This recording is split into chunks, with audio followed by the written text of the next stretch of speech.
হরে কৃষ্ণ, রাধে রাধে বন্ধুরা, গিরিধারী গোপাল সোনা চ্যানেলে তোমাদের সবাইকে সুস্বাগতম। তোমরা সবাই কেমন আছো? আশা করি তোমরা সবাই ভালো আছো গোপাল সোনা কৃপায়। আর তোমাদের গোপাল সোনাও অনেক অনেক ভালো আছে। আজকে একটা নতুন দিন, নতুন সকাল, ভগবানের সেবা নিয়েই ভিডিওটা স্টার্ট করলাম। সকালেই গোপু সোনাকে ঘুম থেকে তুলে গোপু সোনার স্নানের জলটা রেডি করে নিচ্ছি প্রতিদিনের মতো। এখন মাঝে মধ্যে ঠান্ডা পড়লে এক আধ সময় কিন্তু গোপু সোনাকে স্নান করানো হয় না। যাই হোক, আর যখনই কিন্তু স্নান করাই তখনই কিন্তু আমার গোপু সোনাকে আমি গরম জলেই স্নান করাই।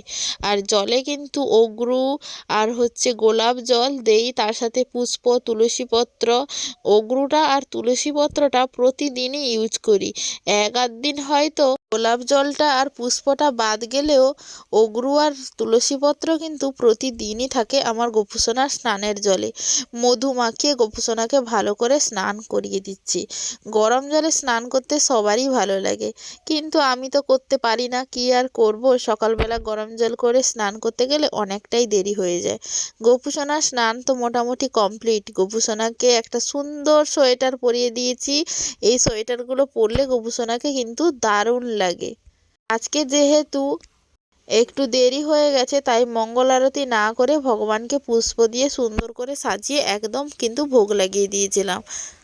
তারপরে আর সকাল থেকে কোনো প্রকার কোনো ভিডিও হয়নি। দুপুরবেলা রান্নার ভিডিও তোমাদের সাথে করতে পারিনি।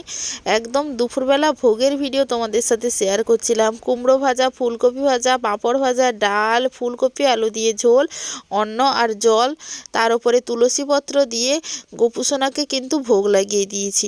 এখন তোমরা প্রসাদ দর্শন করছো। ভগবানের প্রসাদ দর্শনে দুর্ভোগ কাটে।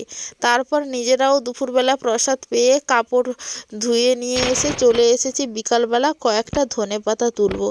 ধনেপাতাগুলো বেশ দারুণই হয়েছে।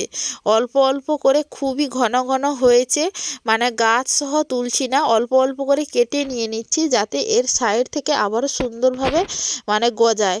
ধনেপাতা তরকারিতে দেওয়া হবে। আজকে রাতের বেলা ভেবেছি ফুলকপি আর আলু দিয়ে ঝোল তৈরি করব। আর ফুলকপি আলুর ঝোল ধনেপাতা দিয়ে করলে কিন্তু বেশ দুর্দান্তই লাগে। আর ধনেপাতা ডালে কিংবা যে কোনো সবজিতে দিলে কিন্তু একটা সুন্দর স্মেল আসে। আর একটা একটা অল্প অল্প করে তুলছি যাতে গাছগুলো না ভেঙে যায়। আর এইগুলো আরেকটু বড় হলে কিন্তু দা দিয়ে কেটে নেওয়া যাবে খুব সুন্দরভাবে। যাই হোক, চলো, এই কয়টাই তুলেছি, এইগুলো আজকে রাতের রান্না হয়ে যাবে। ভিডিও তোমাদের সাথে কোনো ভিডিও করাই হয়নি। শেয়ার তো কী করে করব, কয়েকটা ভিডিও যদিও শেয়ার করেছি, ওইগুলো অনেক আগেকার ভিডিও। কয়েকদিন ভিডিও একদম ছাড়তেই পারিনি, বানাতেও পারছি না। ছাড়ছি তো সে কি বলবো। যাই হোক, এখন বাজে 6টা 8। আজকে হচ্ছে মঙ্গলবার, সন্ধ্যা 6টা 8। বসেছি রান্না করতে, কি ধোঁয়া হচ্ছে বলতে পারবো না। কাঠের উনুনে রান্না করছি, তাও ধোঁয়া। হাজব্যান্ড এসেছিলো 3-4 দিন মতো ছিল, আজকে কিন্তু বাড়িয়ে চলে গেছে। ছেলে আছে ওই ঘরে মায়েদের কাছে। ফুলকপি আলু দিয়ে আজকে একটা রসা বানাবো রাতে। কিন্তু এত পরিমাণে ধোঁয়া হচ্ছে আর কি বলবো। কয়েকদিন ভিডিও বানানোর না কারণ হচ্ছে একদম সময় পাচ্ছি না ভিডিও বানানোর, প্রচুর কাজের চাপ। আর শরীরটা কয়েকদিন একদম ভালো যাচ্ছে না। না ভালো যাওয়ার কারণ সেই রান্নাঘরে যখনই ঢুকি না কেন, দুপুরে রান্না করার সময় যখনই ঢুকছি না কেন, বিকেলবেলা চান করে আসতে প্রায় 4টার ওভার হয়ে যাচ্ছে। তাছাড়াও তো বিকেলবেলা আরও কিছু কাজ আছে, ছেলের কাজ আছে। এই করে আজকে 3-4 দিন ধরে কোনো ভিডিও শ্যুট করা হয়নি। তাই আজকে এখনই ভিডিওটা স্টার্ট করলাম। আর ভাবলাম আজকে রাতের বেলা ভগবানের ভোগ সেবাটা তোমাদের সাথে শেয়ার করব। চলো রান্না বান্নাটা করে ফেলি।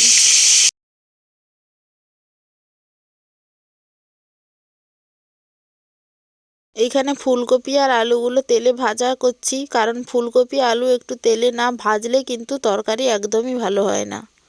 একবারেই মশলা তুলে দেব। ফুলকপি আর আলু আর ভেজে তুলবো না। আর জলও তুলে দিয়েছি, মশলা কষিয়ে ধনেপাতা দিয়ে দিয়েছি। এইটা ফুটে গেলে, সেদ্ধ হয়ে গেলেই কিন্তু নামিয়ে নেব তরকারিটা। তাহলেই কিন্তু কমপ্লিট হয়ে যাবে। একদম অল্প তেল মশলায় ঘরোয়াভাবে রান্না করেছি। আর রাতের বেলা যেহেতু জেঠিমাদের ঘর থেকে দুধ তুলে নিয়ে আসি, দুধও গরম করেছি, রাতে এই দিয়েই সেবা। আসলে রাতের বেলা এক তরকারি ভাতই কিন্তু আমাদের ঘরে বেশিরভাগ দিন হয়। গোপু সোনাকে তো ভোগ লাগানো হয়ে গেছে। আর গোপু সোনা আর হচ্ছে ঘুম পাড়িয়ে দেবো, ঘুমটা পাড়িয়ে দেবো। সোয়েটার খুলিয়ে দিয়েছি, পুষ্পগুলো সরিয়ে নিলে হয়ে যাবে। তারপরে গপু সোনাকে ঘুম পাড়িয়ে দিয়ে তারপরে আরেক সোনাকে আমি ঘুম পাড়াতে যাব, মানে সেটা হচ্ছে আমার বাবু সোনা আর কি। যে ঠান্ডা পড়েছে আর কি বলবো, তাই জন্য আমি আবার গপু সোনার বিছানার উপরে একটা কাপড় দিয়ে দিই যাতে না ঠান্ডা লাগে। প্রচুর ঠান্ডা পড়েছে, অন্যান্য বছরের তুলনায় এবছর তো জানো প্রচুর ঠান্ডা। গপু সোনা আমার ঘুমু ঘুমু করে নিক, আবার সকাল হলে আমার গপু সোনাকে উঠতে হবে।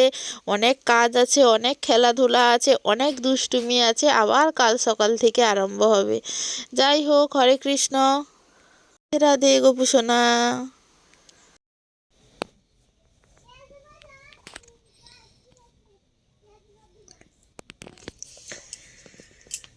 হরে কৃষ্ণ।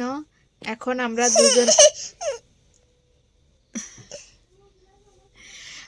দুজনেই হচ্ছে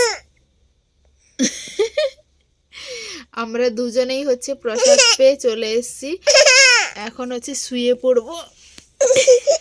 ওর হচ্ছে চোখ দলা আরম্ভ হয়ে গেছে, মুখ টুক ধুয়ে ফ্রেশ হয়ে একদম চলে এসেছি, এবারে শুয়ে পড়বো। যাই হোক, আজকের মিনি ব্লগটা এখানে শেষ করলাম। যদি ভিডিওটা ভালো লাগে অবশ্যই পাশে থাকা সাবস্ক্রাইব বাটনটি অন করে পাশে থাকো এবং সঙ্গে থাকো। দেখা হচ্ছে নেক্সট ভিডিওতে। হরে কৃষ্ণ, রাধে রাধে, হরি বল। হরে কৃষ্ণ। জয় নিতাই করে দাও, জয় নিতাই করে দাও, জয় নিতাই করো, করো। দু হাত তুলে জয় নিতাই, দু হাত তুলে, দু হাত তুলে জয় নিতাই।